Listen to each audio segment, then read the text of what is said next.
You might as well call Mr. Terrific Amanda Waller. Why do I say this?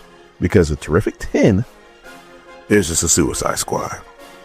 And you know you went to a rough place when Superman is scared. Support this comic book series by visiting your LCS.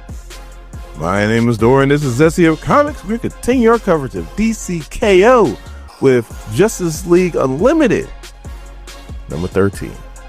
Our story starts off with Alan Scott, and he's sitting there saying that a woman named Amanda Waller put together a team called the Suicide Squad. She had no idea what that term means.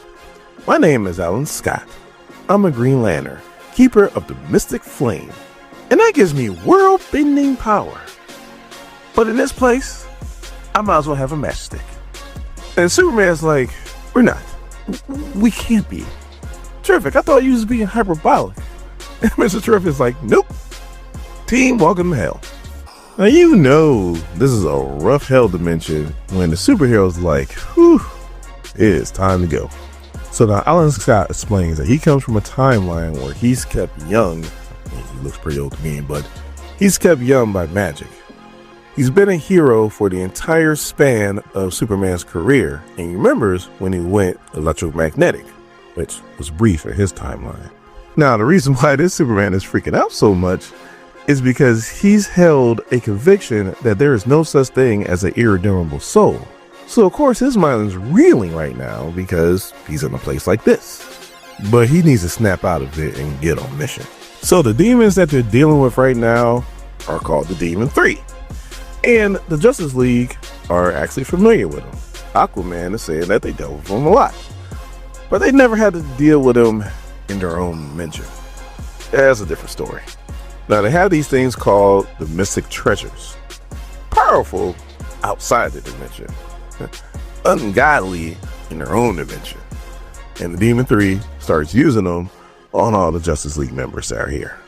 Now, the most powerful of the Mystic Treasures seems to be this red jar of Kalikos. Hope I pronounced that right. And once they open it, more uglier and crazier looking demons come out, and the Justice League see that they are outnumbered greatly. So Batman Beyond, which is not Terry McGinnis in this reality, or in the reality he's from, it's Tim Drake. He can't even talk. Like, he can't talk. And the demons are just laughing at him because they're like, he can't even speak the name. So then we got the Guy Gardner, Dr. Fate, and Power Girl. And Dr. Fate's like, if I can buy you some time, let me deal with him.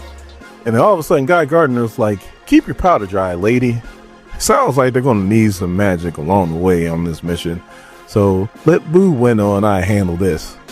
And then Power Girl's like, unbelievable. Even in hell, you set new standards for disgusting. So Power Girl and Guy Gardner are punching the hell out of these demons that are coming out of this jar.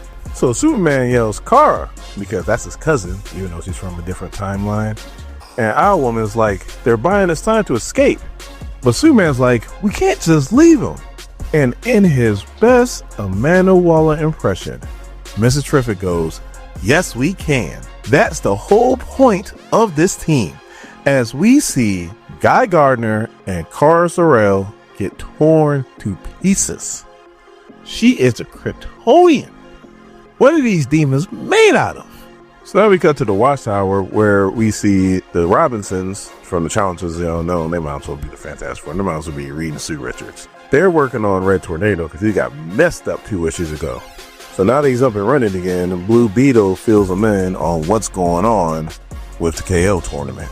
He also lets them know how Darkseid is trying to turn the Earth into a literal hellhole, and because of that, they have evacuated the majority of the people on Earth, which is being led by the Titans, and they are working with the rest of the Justice League Unlimited. So right now, they have a skeleton crew that will deal with the supervillains that don't want to leave.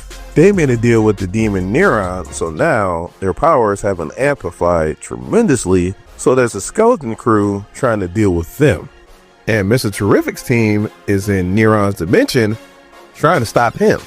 And when I mean Neron amplified these villains' powers, he amplified them. You got Dr. Spectro, Chroma, and Rainbow Rider giving Kid Flash Dr. Occult and Martian Manhunter the Blues. Like, Kid Flash is like, no, I refuse to die at the hands of these jobbers. And Dr. Occult's like, shut up, kid, shut up. Damn it, we're trapped. Like, even Martian Manhunter's like, these three manipulate emotion. Red causes rage, yellow, and he just starts freaking out. He goes, save me, please, save me, somebody. Because yellow turns you into a coward. So these three are feeling themselves. But they're feeling themselves too much, because they'll see Kid Flash moving side to side, and then he gets to the point to where he can knock all three of them over and stop the assault of emotion.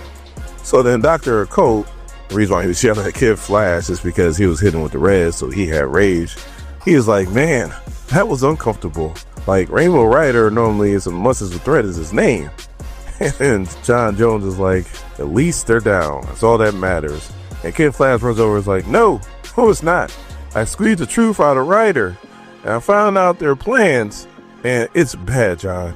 It's really bad. So then we cut back to Hell, and the rest of the team was able to get away because of Guy Gardner and Power Girl's sacrifice. We see Batman, or should we say Tim Drake, is just sitting there, and you could tell he's like zoned the hell out. And Alan Scott's like, Batman, on your feet. And Golden Hawk's like, stop. Can't you see the boy's terrified? And Batman, Tim Drake's like, I'm sorry, I just never seen anything like that before. Like, I don't think I could do this. So now Scott's like, I'm sure the real Batman will be thrilled by your fortitude. We don't got time for pep talks. If you're going to take his name, then you're going to walk his walk. Every second we hesitate down here, more people die up there. So then he grabs his hand, and then Batman's like, you know what? You're right. Let's go. So Superman's like, we're allowed to grieve, Lantern. We need to hit our target. Then after that, we need to get back. So then Superman and Golden Hawk are going ahead, and Mr. Terrific is screaming like, hey, we shouldn't divide. And all of a sudden, they're confronted by this demon girl or demon child. And she goes, hey there, wasn't there 10 of you guys before? Oopsie. So then the female Dr. Fate's like, allow us to pass peacefully, demon, and we will do you no harm. She just starts laughing. I can read your mind, you silly Jill, and you're lying. And she starts attacking them, all of them, with her snakes. And Mr. Terrific, as he's getting squeezed, goes, you want to play a game? I challenge you. It's a simple game, true or not true. If you get it wrong, then you open the gate. And she goes, okie dokie. If you lose, I just keep you down here. And all the snakes and the rats and the bugs will be living in your skins. And Mr. Terrific's like, I accept your terms. And Superman's like, terrific. Like, Superman is shook right now. So then the demon goes, stupid man, I never lose a game unless you cheat. And Mr. Terrific holds out his arm and goes, always play fair. Just read the ink. You ready? So he goes, this statement is false. True or false? And the demon goes, ha! You said it yourself as false. And she goes, wait, if it's false, then it's true. But if it's true, then it's... And he goes, well... All of a sudden, she turns into like the girl from The Ring, and she's like, you cheated, you tricked me, I win, you are stupid, this is a stupid game. So obviously she's going back on the word, and she starts attacking all these snakes. Dr. Fate is trying to do what she can to try to hold back these snakes, but it's not working. Finally, Alan Scott puts up this Green Lantern barrier, the snakes run into it, and he's like, go, go, go. So the snakes are starting to break through the barrier, and Mr. Riff's like, come on. And Alan Scott's like, I'll be fine. I'll be right behind you. Get the kid out of here. And then all of a sudden the demon goes, wood, huh? Fun. Because yes, his weakness is wood. So then the snakes start turning into wood and start attacking Alan Scott. So unfortunately, that is the end of our resident Green Lantern. So the others push ahead to find Neron. And we see that Neron has a crystal ball, and he's been watching this whole time. And he's like, so, the heroes are coming for me, huh? No problem.